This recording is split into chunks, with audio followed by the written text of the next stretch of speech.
Now the new stem cell story and to Jeffrey Brown. The excitement today was over new studies that suggest a way around the ethical, practical, and financial controversies that have characterized the stem cell debate for so long. Two teams of scientists from Japan and the University of Wisconsin reported they were able to reprogram human skin cells to behave like embryonic stem cells without using embryos or women's eggs. Robert Lanza, a leading researcher on embryonic cells, called it a scientific milestone, the biological equivalent of the Wright brothers' first airplane. On the other side, Richard Dorflinger of the U.S. Conference of Catholic Bishops called it a very significant breakthrough that would be readily acceptable to Catholics. And James Batty of the National Institutes of Health said he saw no reason on earth why this would not be eligible for federal funding.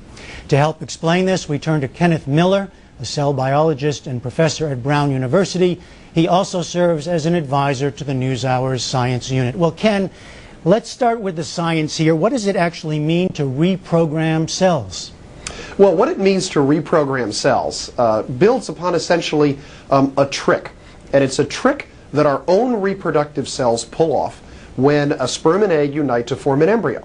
The cells in an adult body, skin cells, muscle cells, nerve cells, are sort of at dead ends. In other words, that skin cell is going to remain a skin cell, that muscle cell is going to remain a muscle cell.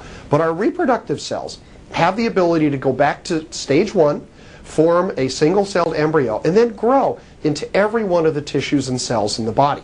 That reprogramming is something that happens with us normally between each generation. What developmental biologists have longed to understand is how that reprogramming takes place.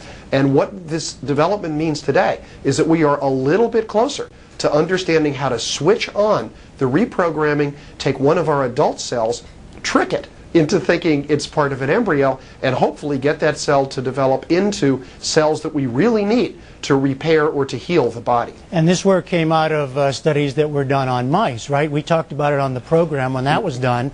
So what's the advance here? Well, the advance here, on one hand, the advance isn't much. In other words, you could minimize it. You could say back in June, 3 laboratories reported that it was possible to pull this feat off of taking an ordinary adult cell, sticking a few extra genes in it, and reprogramming it to become an embryonic stem cell. And that was done in one species, mice. The development today is now it's been done in another species. And you might say, big deal, but that other species happens to be human beings. Stem cell research is one of the most promising lines in biology to generate medical therapies. And it is not being funded at the federal level for reasons that are religious, but because we have this idea that, based on rather vague notions of theology, that in every fertilized ovum there is a soul. And you can't privilege the interests of one soul over another, even if one is in a petri dish and the other is in a man with Parkinson's disease. So a lot has been said in this conference about science not being able to answer questions of morality. Well, I think this is a question of morality that science has answered. If you look at the details, if you look at the human embryos that are destroyed in stem cell research, what is a 3-day-old human embryo? It is a collection of 150 cells. That may sound like a lot of cells to lay people, it does, but there are 100,000 cells in the brain of a fly. Now, it seems to me, if our concern is about suffering in this universe, it is rather obvious that we should be more concerned about killing flies than about killing 3-day-old human embryos.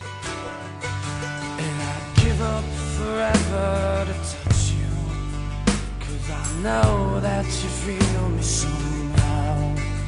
You're the closest to heaven that I'll ever be, and I don't wanna go home right now. All I could taste is this moment, and all I can breathe is your light. And sooner or later it's over. I just don't want to miss you tonight. And I don't want the world to see me, 'cause I don't think that they'd understand. When everything's made to be broken, I just want you to know who I am.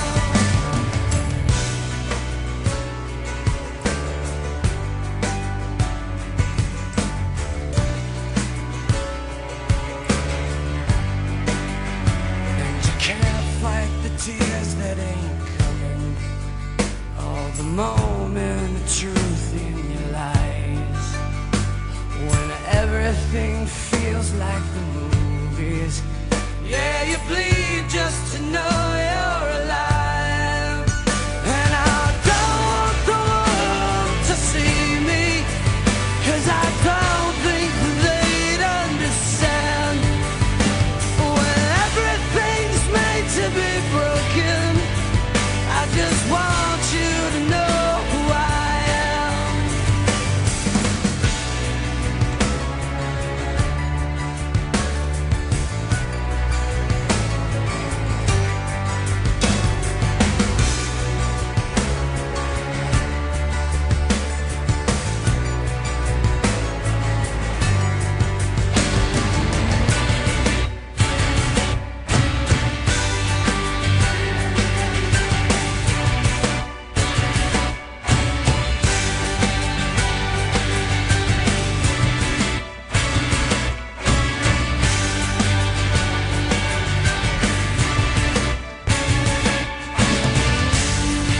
This is Insider Medicine in 60 from New York. Gene therapy is showing promise for the treatment of Batten disease, a rare and fatal neurological condition. Researchers injected healthy genetic material derived in a viral vector into the brain of a patient with Batten disease and noted a slowing of the disease's progression. These results may be promising for those with Batten's and other neurologic conditions. Montag, lieben, glauben, globen.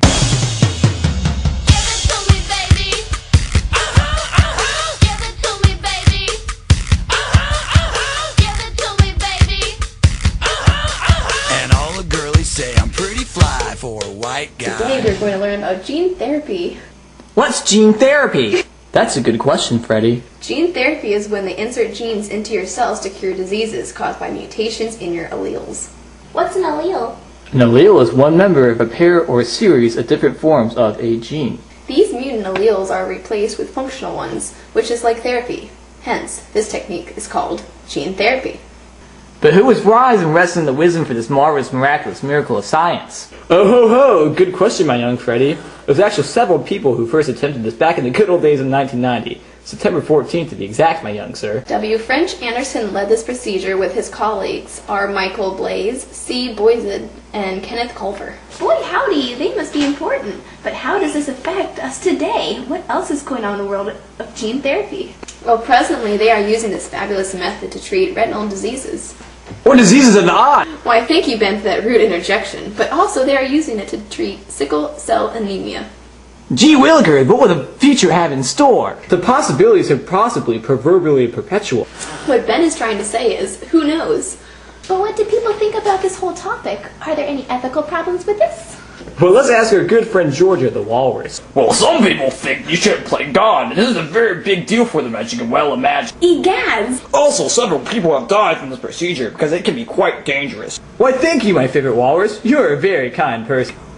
Well, that concludes class for today, kids. Oh man! This is a very different type of therapy from the viewpoint that you are trying to add back a gene or a copy of that gene, more truthfully, back into a person and replace that lost function. So a lot of the diseases that are out there, for instance, Duchenne's muscular dystrophy, this is the muscular dystrophy you hear on the telephone on Labor Day for the kids who are severely affected and usually die in their teenage years. That what you're trying to do is actually replace the normal function of that gene. So this isn't swallowing a drug or taking an antibiotic. It's a very different type of approach. So if you're trying to correct an individual muscle, yes, it would be a shot, for instance, into an arm muscle. No more painful than any other shot you get. And the advantage of this particular therapy is there's just one shot. For instance, there are certain eye diseases where you have what is called a protein replacement therapy, where you're actually putting in a protein into the eye, and you have to do this on a regular basis. It does not sound very comforting to me. So the idea that you would have one shot and be able to replace the function of this disease throughout your lifetime is actually maybe not appealing, but certainly more appealing than a regular routine of shots.